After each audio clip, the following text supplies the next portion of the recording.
Hello, everybody. Here, let me take off my mask. Sorry. Well, thank you guys for tuning in. Dan and I are back by popular demand. So we're going to taste through some of these holiday wines that we just released in the shipment. We were definitely a hot topic to do this. So, woo! So we're going to start off with saying thank you guys for tuning in. And we're going to start off with trying our Malbec. Rock Pile Malbec 2018. This is our new label, our new made baby from Malbec. It's a little, do a little rinser there. Oh, I'm good. In Rock Pile, which is one of my most favorite places to visit. This is in Rock Pile, which is a northern part of Sonoma County. It's its own AVA, or American Viticultural Area. And this vineyard is the farthest and remotest vineyard, possibly in Sonoma. 10 miles off grid. This means no electricity, no power, nothing up there. And there are cougars and there are bears up there. So you're actually and tigers? No, cougars. Oh. And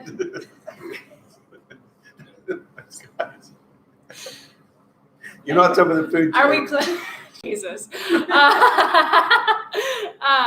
So how does one, happen to find such a remote vineyard? Gary Branham and I've known each other for a long, long time, and we were evolving as a winery, and we wanted to expand our portfolio to further in Rock Pile, and he had some Zinfandel, a wonderful Zinfandel, and some Syrah that we've used. And in 2014, I think he asked me if I wanted any more fruit, different fruit for him to plant for us. And I said, yes, please. And at that point, he planted the Grenache, which we use for our Confessor, and the Malbec, which we have here. And it also completes the 5 Bordeaux varietals that we're growing or buying fruit from in Rock Pile. So it's a pretty special final wine of the Bordeaux 5 to our collection. That's amazing. And I know a lot of people are super excited about the new Malbec, just as much as, we are, and we're pretty jazzed about it too. So let's try a little bit and see what we find. Yeah, it's a different profile than other Bordeaux varietals. So this is much more power of fruit. There's dried herbs, brush in there. I think it's a wine that can go with a lot of other different foods than you would expect from a Bordeaux varietal. Fresher.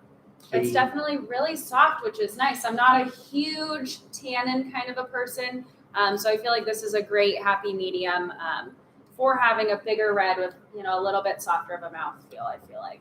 I think you're right. I think that's a good descriptor of where it fits in the wine profiles. And we're not when we blend it into the Bordeaux a blend.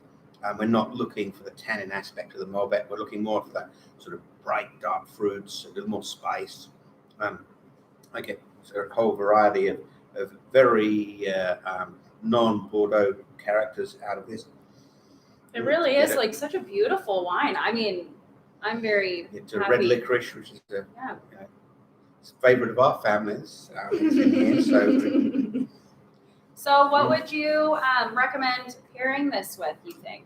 I think Italian food is where I'd go with this, that you want food that's not too powerful in flavor, and it's just going to bounce off those characters. I think even a salad, an arugula salad with maybe some roasted some nuts and maybe some pecans is what an American nut. I think that would be wonderful. I was going to say walnuts. I feel like would also be really great with roasted this. Or candied, something along those lines would be just magic with this. Amazing.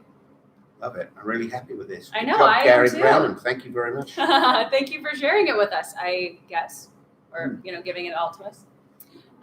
So I think, yes, absolutely. I definitely think this would be an amazing wine to share with at the holidays.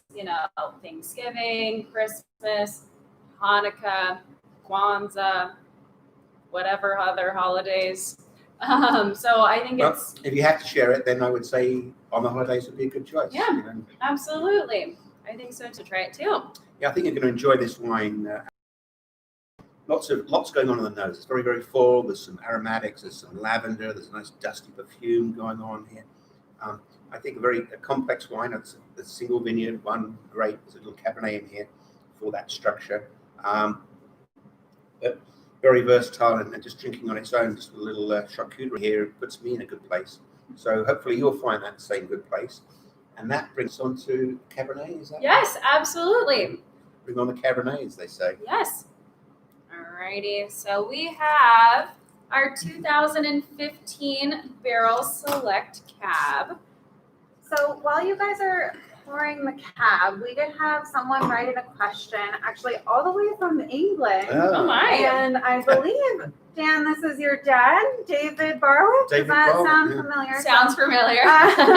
From Warmer Deal in Kent, England. Yes. Yes. So Just in our backyard. he wrote in a question ahead of time, and just a little backstory. So some years ago, you went on a trip over to England and you did a tasting for the Deal Wine Club.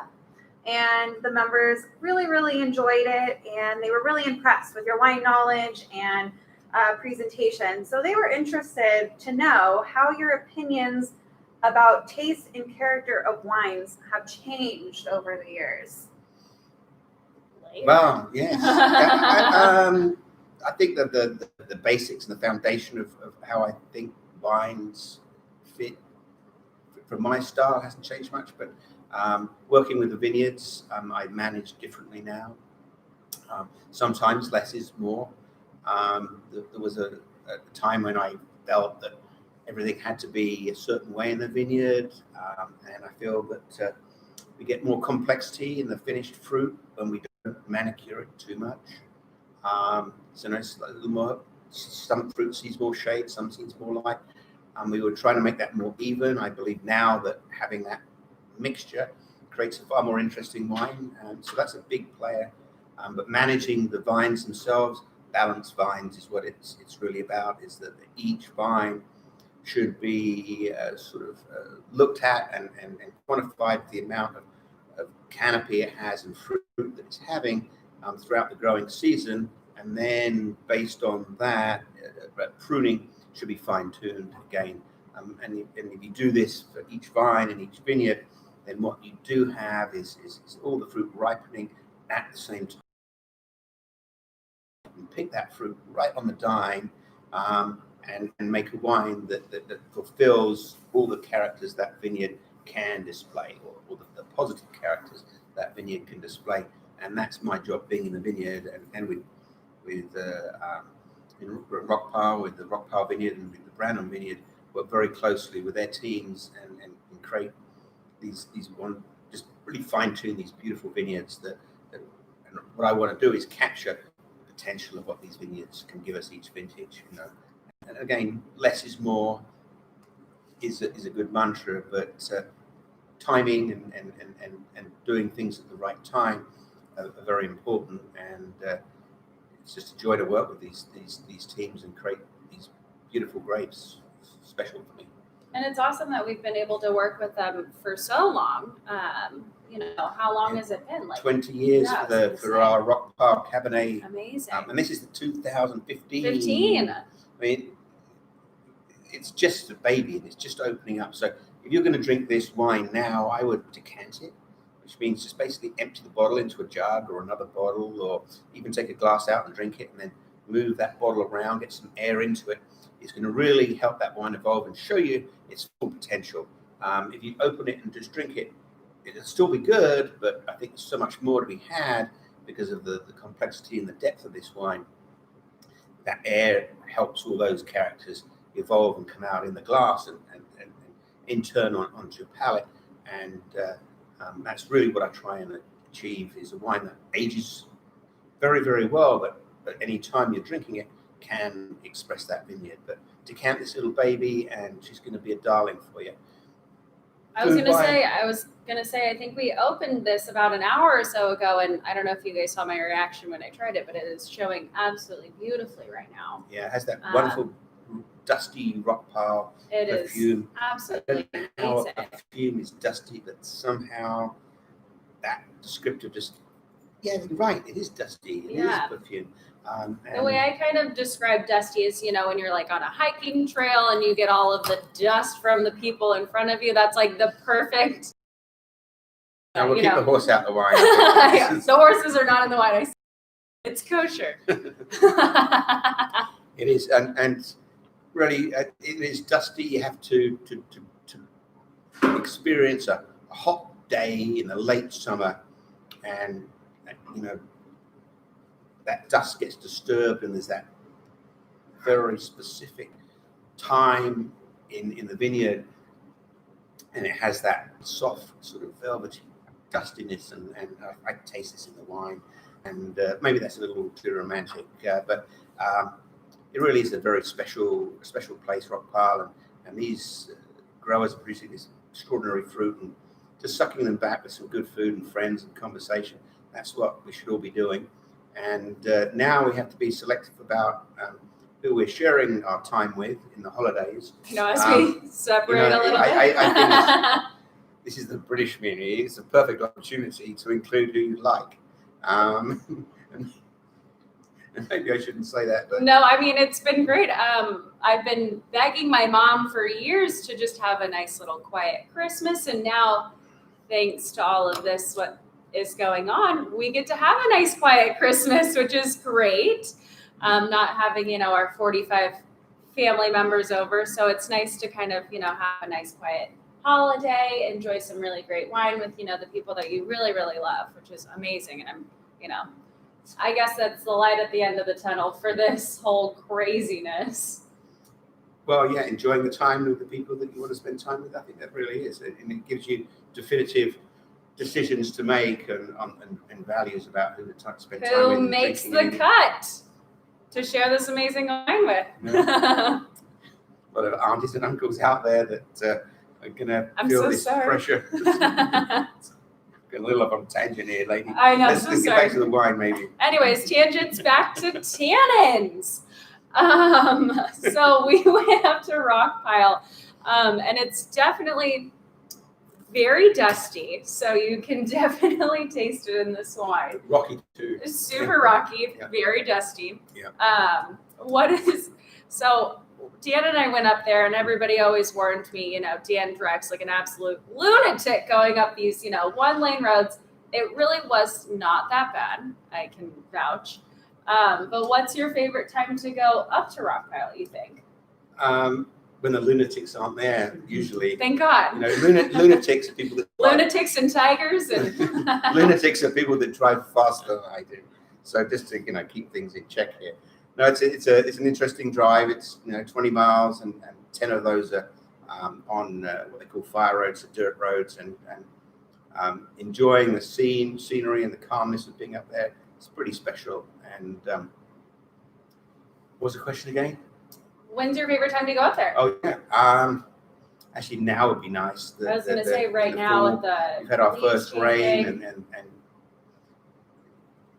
after that first rain, after a really hot, dry summer that we just had, and that first rain, there are characters and aromas that are really pretty amazing and special to be included in your scent or memory.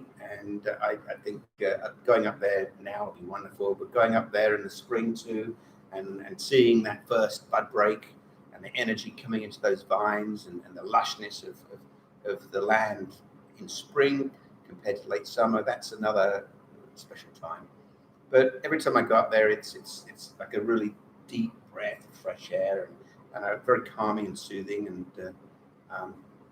it was nice to have you along. And I know. I mean, Rock Pile is truly such an amazing and absolutely beautiful location. You're nestled into this, mountaintop ridge side, I guess, and then you're just looking down on these vineyards, and then you see Lake Sonoma, and it's just so peaceful. It's absolutely beautiful, minus the dust and, all of the bugs and stuff. But we still had a very nice time. And the tigers, of course, those are my oh my. No, it is, and back to the wine. Forget the tigers. The tigers don't live there, I swear.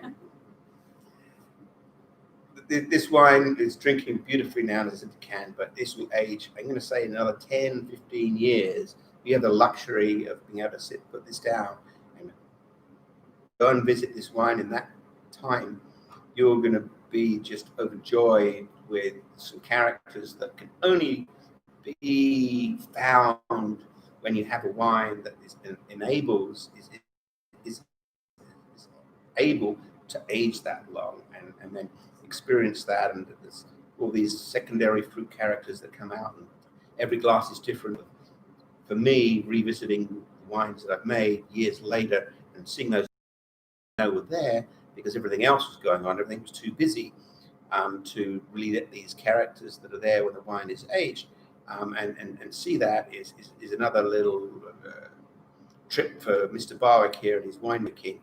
And you can do the same thing, have a drink of bottle now, 1 in 5 years, 1 in 10 years. You don't have to categorize each character, but just revisiting and memory of the wine and who you're with and the experience of the food. That's what wine can change. And that's why I'm in this big part of why I'm in this business is because wine can really change the dynamics of that moment you're having with that person or with that food, and good and bad. We've all had those crazy meals with people. With crazy people. And wine can fix that crazy time really, really well. And I'm so thrilled to be part of this world. So Cabernet, what's the next? Have we got any more shots at questions out there? We should visit. No. I have one. Oh, great. What wine does Dan recommend for Thanksgiving dinner from start to finish? So like appetizer. One bottle for the entire dinner? No, like a big one. a A max meal. A 3-liter. The barrel. I don't know. Just grab So a barrel all down. the way through, if I was going to drink one wine all the way through dinner, it has to be Sauvignon Blanc. For your entire Thanksgiving dinner, you drink Sauvignon Blanc.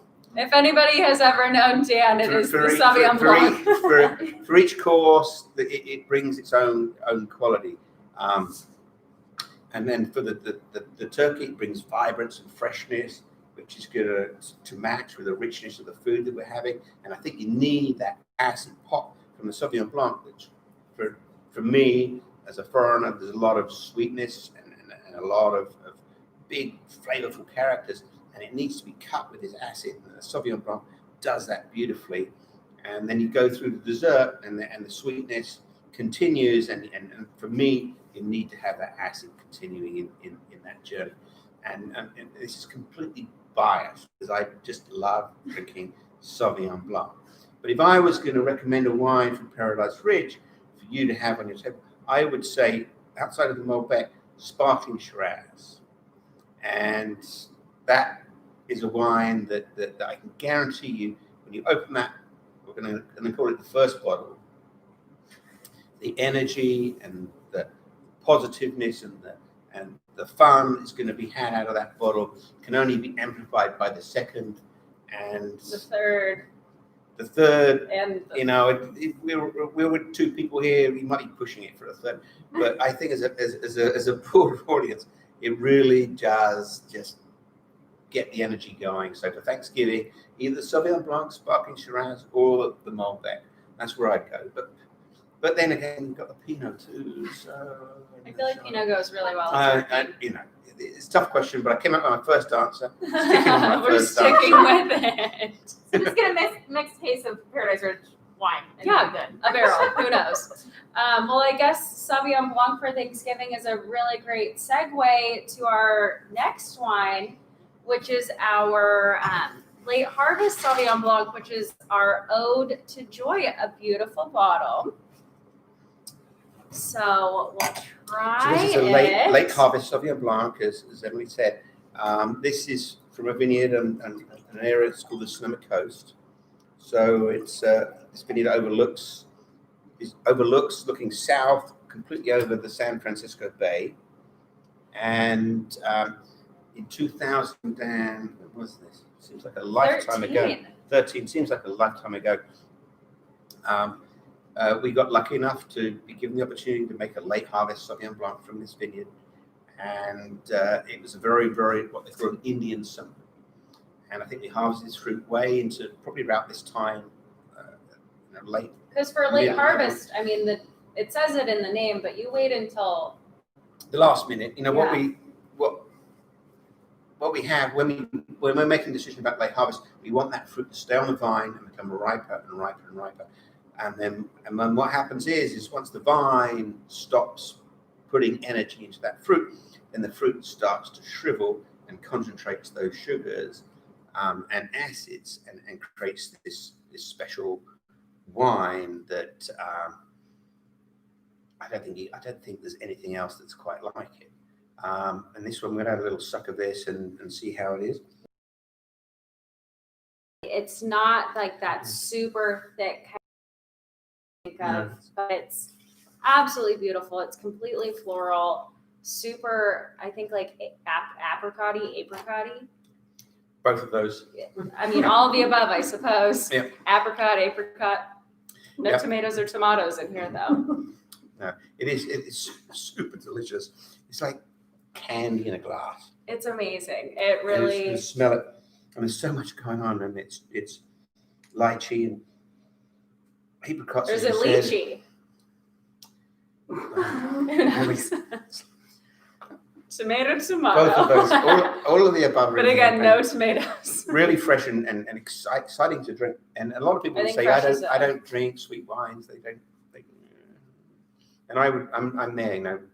I mean, I'm rarely there too. would drink one, but I think with this particular wine, end of Thanksgiving, dinner or lunch or whatever time you happen to all sit down, or both of you sit down in this case. I think finishing with this, with a dessert or maybe some blue cheese there. Here's one of those special. Would you like to take a little of that? No, thank you. Okay. Not the blue cheese gal. Not the blue So cheese there's kind one of of these gal. strange I prefer it, in its purest sweet form. white wine, and blue cheese has this magic thing going on. So little blue cheese from Valley Ford, our lovely friend Karen, who makes cheese there. This cheese is made from cows. It's like a gorgonzola stuff. And all of these cows feed out in the lush grass right close to the Pacific Ocean. So these cows have a great view their whole life and produce this wonderful milk. Happy California cows. I've always said, the Late Harvest Sauvignon Blanc, Ode to Joy. I feel like, it definitely takes a special place, a special time, and special people to share it with. And I really feel like the holidays are the perfect, time to do that. Like I said, not a big Late Harvest Sauvignon Blanc kind of gal or dessert wine in general, but this is absolutely amazing. And again, with the blue cheese, this is extraordinary little experience. Cheese. All right, fine. I'll try it. All right. Well, I hope this will be good. First time. Thank God we have sinks behind the bar. And it's such a joy to be with you. Refreshing. You got it.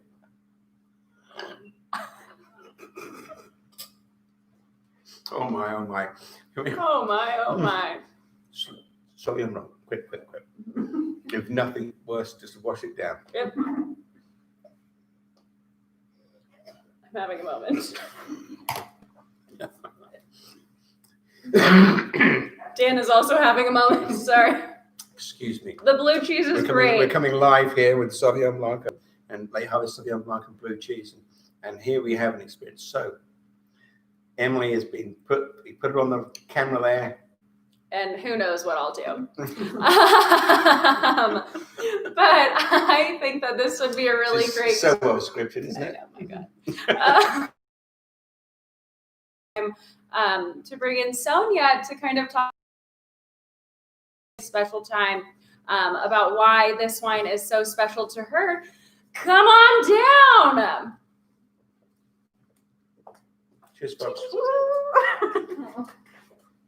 You're staying, but you're not leaving. No leaving. Can I have a little wine, please? You can do that. Hello.